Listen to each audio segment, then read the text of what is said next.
lot of early game potential on the side of Echo, but for the most part, they are going to be focusing on making sure that KarTZ gets the early game pacing that he wants.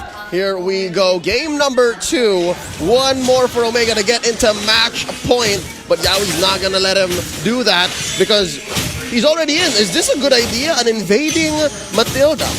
This is what we usually see. If I'm not mistaken, Matildas do their best to annoy the opposing jungler, whittle them down, and just get info where they are. Can I just say, for Smart Omega, I feel like Unbending Will is just like the perfect emblem for them.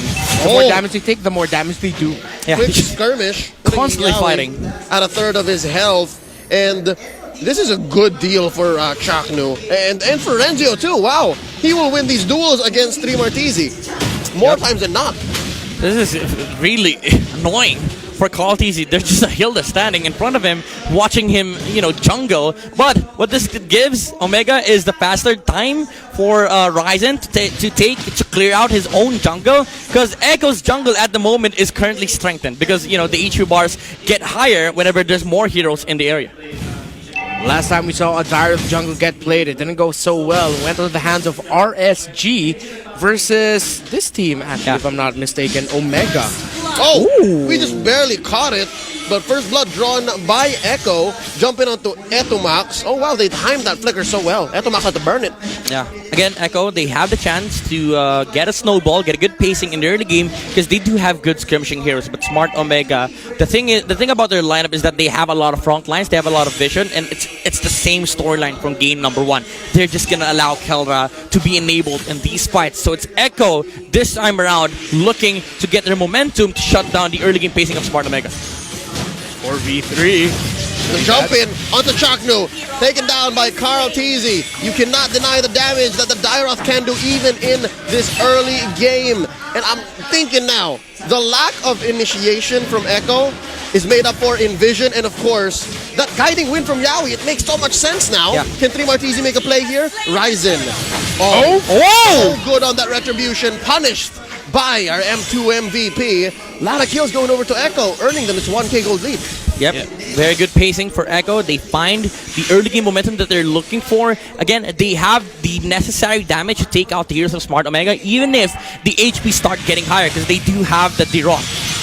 Circling Eagle onto Chaknu. He's very chunky, but all of these deaths so far have left him still on point. Again, this is a veteran. Season 4, Chaknu debuted, and that's a couple of oohs from Renmar and Midnight. Chaknu shaking some bacons right now. Yep. Being able to avoid two very, very close brushes with death there. They couldn't afford to give another kill to Echo this early on. Yeah, Leo, 3:13 is the timer here for Smart Omega. 1-1 just picked up the corrosion side. This is where Echo needs to start looking to pressuring this gold lane, because KELRA has been left in the kitchen for so long. Even though Benecutie is still getting a lot of farm, it's a good lane matchup still. Chaknu though. There's the Abysm Strike, jumped in, and Chaknu's still swinging away. He's saying, hey bestie, hey Yaoi, I'll take you up on KELRA He catches lives? 2 ults! Ults! Oh, no, but he wait, still what? goes to fly! The Filipino Savage takes a kill from the side! What? Wow. What? My goodness. And it's still going. Oh, wow! Trades left and right.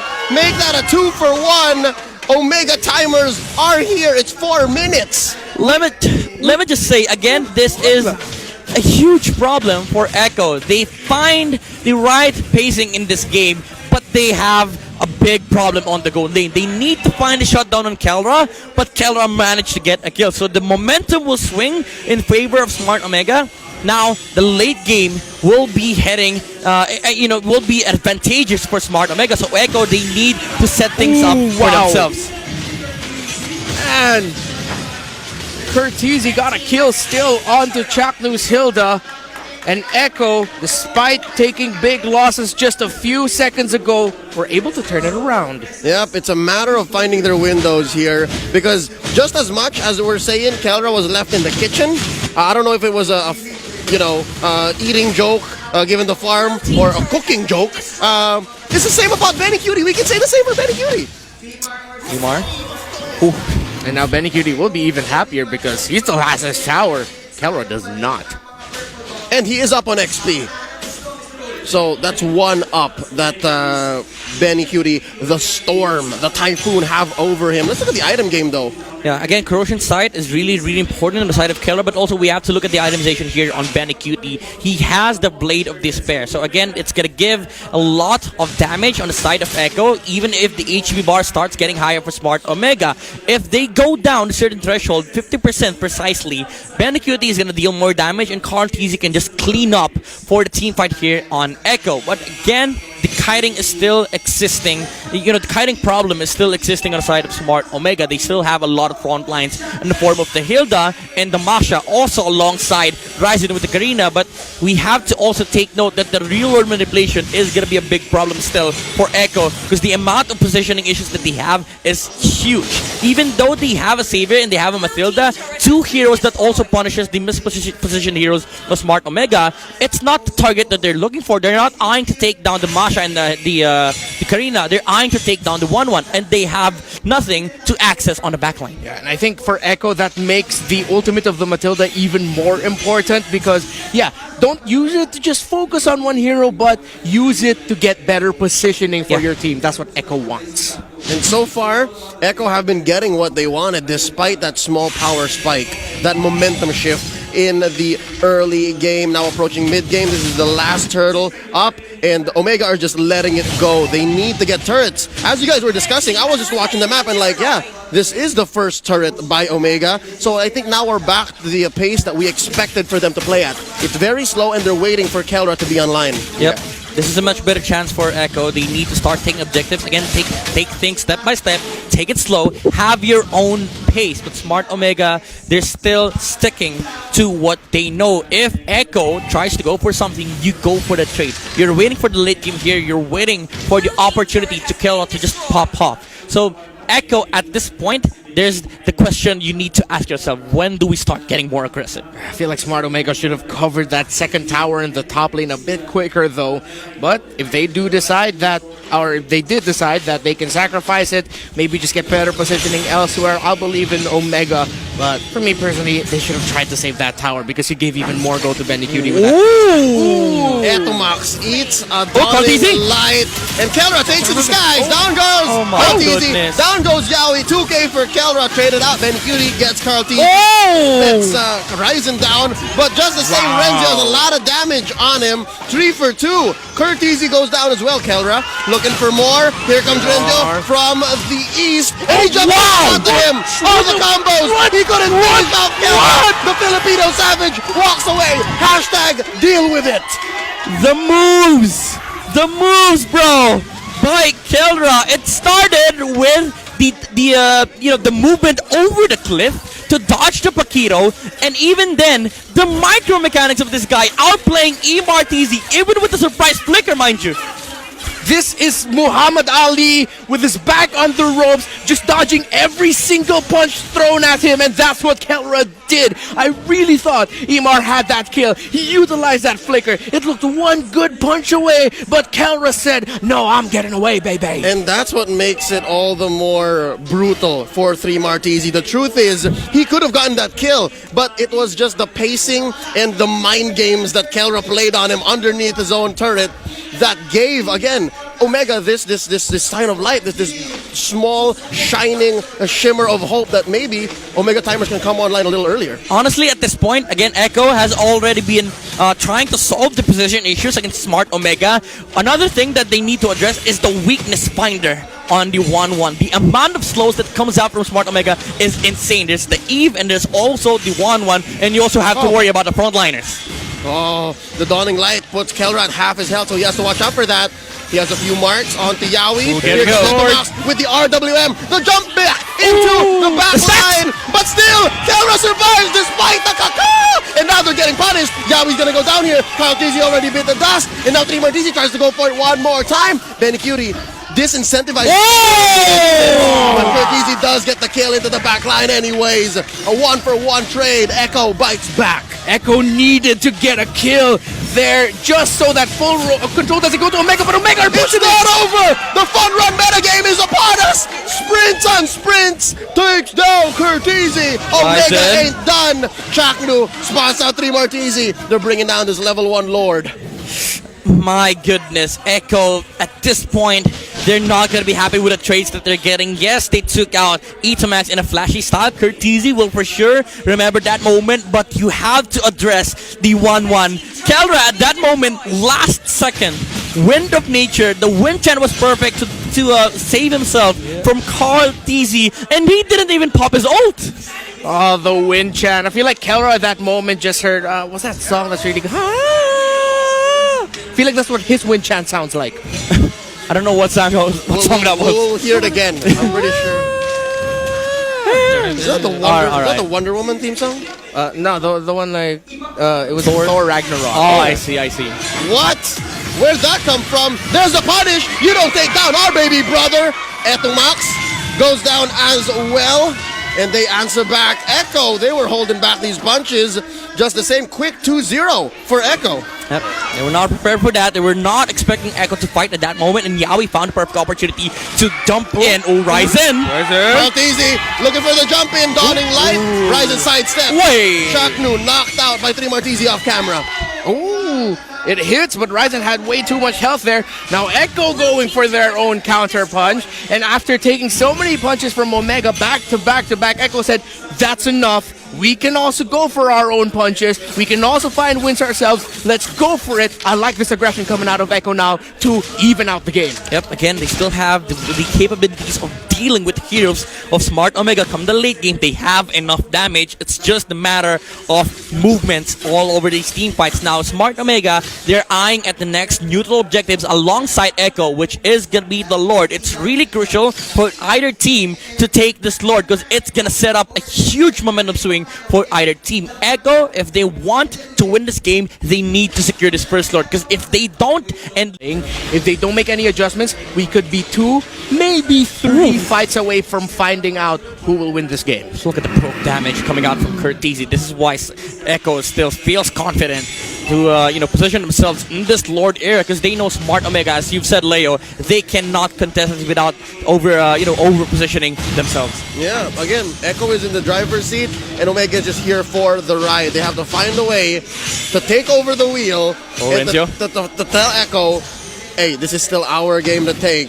It's playoffs mode Omega now, but that's not so easy to say given that there is still this 2K gold lead. And it is going to be Chaknu. Yawi! Right Yawi! Yawi in trouble. KELRA. He got it off. There's a crossbow tag. Man. Look at the Lord. It's very low. Can Curtizi secure it? The answer is no. Ryzen takes it. Real world manipulation. Etomax in. Dawning Light answer back by Echo. Curtizi disincentivizing another engagement from Omega. We'll call it quits here. Omega closing that gap. Just 400 gold ahead, Echo is. That really will hurt Echo's late game chances. Now that the gold lead has equalized, let's check the items here. Benikiri having full damage at Winchon to have a decent chance against KELRA in terms of team fight, but Smart Omega, they also have the necessary items to deal and kite Echo's heroes around. If you look at Renzo, he's rocking a War Axe for added movement speed during these fights, and he also has the Guardian's Helmet alongside the Twilight Armor, which deals a lot of damage whenever he has used the ultimate and then swings an additional attack. So that's going to become a problem here for Echo, but for the most part, Etomax has always been keen on this position with the real world manipulation. Earlier I said we may be 2 or 3 fights away from finding out who will win this game, and I think we are still on that timers as Omega is now knocking on the face of Echo, forcing the Orcas to stay underwater. Permanent damage onto Echo's base. They penetrate top lane, and that's something that Echo always has to pay attention to. And thinking about it, let's say we go to extremes here. We exaggerate the situation. When we go late game, it's just Benikiri. 3 Martizi, he's in trouble. Boy, Kissel dropped in by Captain Etomax. They're going to take this tier 2. As I was saying, the defense potential from Echo, it really is very, very dire because once you have the Savior in his own base, it's not as strong anymore than the potential for the Dawning Light. Uh-oh. Could this be? Nope. I already thought Omega would go for that, but look at Renjo. Look at his Renjo. positioning. The commando. Look at the commando. That's scary. That's scary stuff from the Masha. Yeah, when I see a commando, I will not want to look at that. No. But you have to keep your eyes on him. Yeah, you have to keep. You don't know where he's coming from. Yeah. And that's why Echo, you always see when they're positioning together, there's always one straggler from their formation potentially blocking off where Renjo could go through. It's one of the things we mentioned earlier. Renjo's positioning can turn this around in favor of Omega. And this is what I was talking about earlier. When if Echo lost the Lord, Smart Omega will just have complete map control. And Curtizi has been spamming the Dawning Light just to check heroes if there are heroes in the vicinity so that Martz can safely clear out the minion waves. Now Smart control and Curtizi has been spamming the Dawning Light just to check heroes if there are heroes in the vicinity so that Martz can safely clear out the minion waves. Now Smart Omega, again, they're fully equipped to fight with Echo come the late game. It's not even just a 1-1. The Hilda can also fight against Echo, because the thing about Hilda is that it scales to the late game. The amount of HPs you get amplifies the damage outputs that you constantly bring out, and with the Unbending Will, you can just constantly fight against the heroes of Echo, and in turn, there's always that constant nuisance in front of Echo, such that Smart Omega can once again reposition with KELRA to find the stacks for the crossbow tanks. You're lucky if it's in front of you. You don't know where the commando's coming from. You have no idea where Masha is. Yeah. Oh, okay, there you go. He needs to run. One more stack. And One more they stack. miss it. KELRA's gonna go fly very, very soon. There he is. Air KELRA taking down KarlTzy. That's a man advantage onto Omega as they secure this Lord one more time. Huge wave left in by Martz in mid, but it's undeniable. It's inevitable. Omega takes their second Lord. Ooh, the Filipino Savage is wilding out. Hasn't gotten the Savage yet, but he's been having a tremendous series so far. 5-1-3 right now in this game number 2 alone. I would say that takedown to KarlTzy was just poetic. They took him down as soon as Omega timer started. At 16 minutes in, Smart Omega has now full control over this game. I love the items here on the side of Smart Omega. They're focusing on kiting the heroes of Echo. Movement speed for Renzo with the War Axe. Add to the arsenal of the Masha, the slows coming out from the Corrosion side. He just wants to close the gap against Echo to allow KELRA to have his timings. This is complete misdirection from Smart Omega. They just want to dissect the team fight here against Echo. Earlier I said 2 to 3 fights. That was 2. Could this be the third to end the game? Benicuri switching over to Bennett to clear the waves. Dawning Light doing the same for the camp of Echo. Can they penetrate? Looks like mid might be a good deal. Nuh-uh. There's the answer back by the barangay captain. Real world manipulation. But again, Echo is still good at clearing these waves. The switch up. Benicuri on Renner. Yawi caught by the tail end of the RWM. It's still on. Oh, the Dawning Light gets off cooldown. Of course, pushing back Omega. In order for him to get his immortality.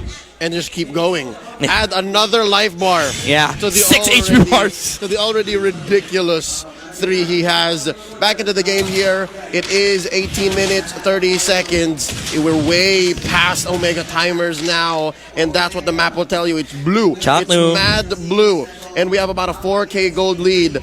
It's come to the point wherein the prior advantage that Echo had in terms of vision no longer matters. Yeah. Because threats can literally, to be able to survive this, you have to expect and assume that there's threats everywhere. Yeah. So that overloads their firepower. The follow-up doesn't exist, actually. If Curtizi uses the Dawning Light, if he manages to get a good poke on the side of Smart Omega, so what? They can just regenerate. They have the Guardian Helmets. They have the necessary items to sustain team fights. So I don't think Smart Omega will be backing off if Echo wants to fight.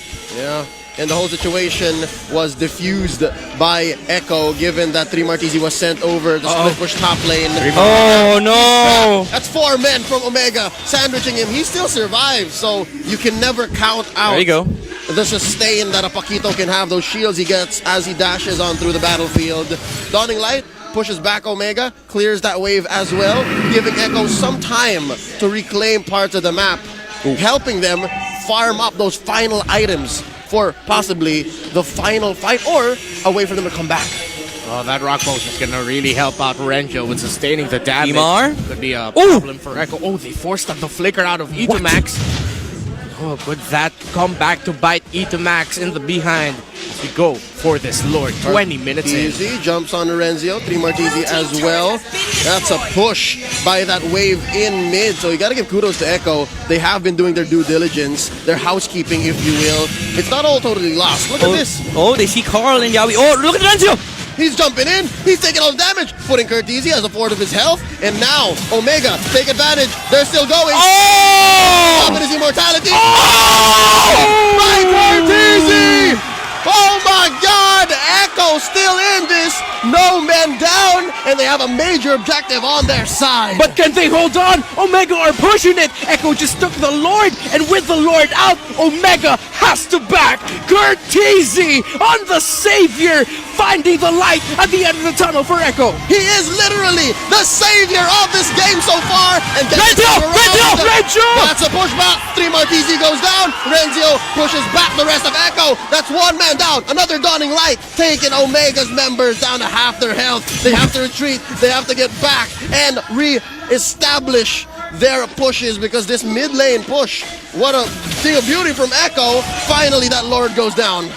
Goodness gracious, that was blind from Curtisi. There was no vision over the Lord. He just knew that Ryzen was not in position to take out the Lord, and it was completely beautiful. Actually, Ryzen was there, but he saved up the retribution. Oh no, but Echo got caught off guard. That's Penny Cutie gone. The Typhoon has been snuffed out. Double kill. KELRA shut down by Curtisi, but it may be too late. Guiding winds from Yaoi saving Curtisi. They are going back home. It's just the two of them left. Another sneaky push down bottom, but it looks like Omega's not primed just yet for this final push. Oh my goodness. Or are they? Renzio jumps in. That's 2 men being juggled here. Etomax in trouble. Oh, the dodge! Abysm strike. Dropping. Etomax, the captain falls. It's just 2 members left here, making the pursuit. Oh! Right in their face. And the chase continues. Can Chaknu save Renzio? The answer is yes. Renzio's so chunky. Renzio's so tanky. He's thick with 6 C's. Carl? Oh no! Curtisi! Oh my lord! Taken down by Ryzen, and the punishment swings back. Karma goes both ways. There's a wrestler in the WWE that says, "Don't be sour." TP. And he was sour at that point. Oh, it continues. It's not over, dude. I think again. I have the answer to my question. This is enabled by the sprints. Everyone's just running. I would say it's the kind of gameplay you don't do against Smart Omega. This is the best punishing team in MPL, PH, and now Echo. They had the swing, go back to their favor when they got the Lord, and now it's once again Smart Omega dictating the pressure. Martisi gonna get surprised here. Locked in! Says Ryzen. You walked into the wrong brush, son. This is the barangay. They're gonna pop his immortality. Yeah, we can't save him anymore. 3 more. You're gonna have to do this by yourself. Uses the winner truncheon, but to no avail. He still goes down. A minute. 60 seconds. A minute on that death timer, and that's gonna give Omega here prime position to take this Lord, possibly their 4th. But if there is one thing we know, never count out Curtisi. Curtisi, oh, he's a sniper himself. This is okay. He tried. That's it. You saw Omega. They stopped hitting the Lord. Yeah. They knew. All right, once is enough. Once per game. Once is enough. They were like, guys, make sure that he uses ult first. Don't you dare attack Lord right now. Yeah, it's like, slow it down. Good job. Take our pace. We're Omega. Okay, we are the miracle makers, not them. Oh, double helmet again. Double helmet play. Oh, this is a play from Indonesia R7. Double Guardian's helmet amplifying the damage output of the Masha with the ultimate. This is gonna be something that we have to watch out for. The amount of damage that Renzio can dish out to Echo. Apparently the R in R7 stood for Renzio. Thank you for the laughter. All right. We acknowledge your joke and we will move on. I tried to hold it off. Renmar, this might be that last fight you were There you go, Renzio! At the commando! Helping out the Benny Cutie, forcing that flicker. Here comes the real world manipulation. Curtisi very low. He's popped, and there's a lightning and the dawn. And there's a double kill for Renzio. It's just a matter of time because Another triple kill for Rezio. And Tomas goes down. It's over. Ladies and gentlemen, Rezio the Savage. And the match point for Omega. He got the Savage? 2-0.